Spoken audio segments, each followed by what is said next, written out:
খবরদার, আগামী নির্বাচনে আমরা যদি আগের বউয়ের শালি বিয়ে করি তো আবার আমাদের দেশে কখনো লবণ বেশি, কখনো মরিচ বেশি, চুরি আর বাটপারি ছাড়া কিছু হবে না।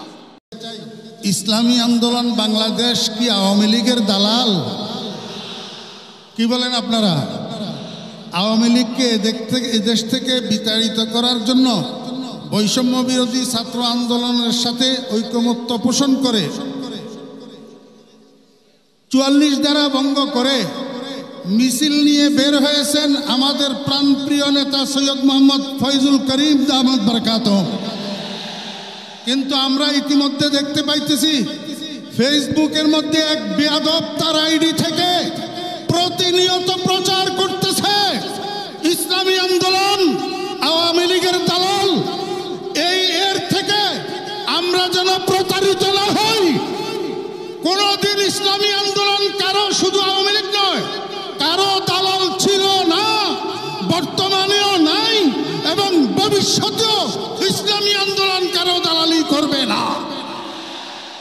শুধু একটা কথা বলে আমি শেষ করতেছি, আমার সময় 3 মিনিট। এক ভাই বিয়ে করছেন, ওনার বউটা মারা গেছে।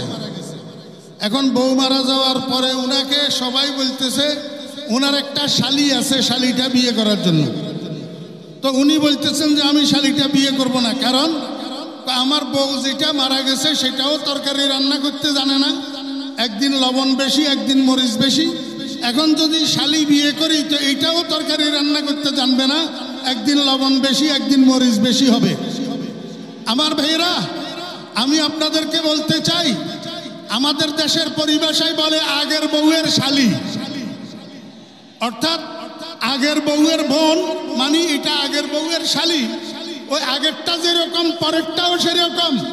খবরদার, আগামী নির্বাচনে আমরা যদি আগের বউয়ের শালি বিয়ে করি তো আবার আমাদের দেশে কখনো লবণ বেশি, কখনো মরিচ বেশি,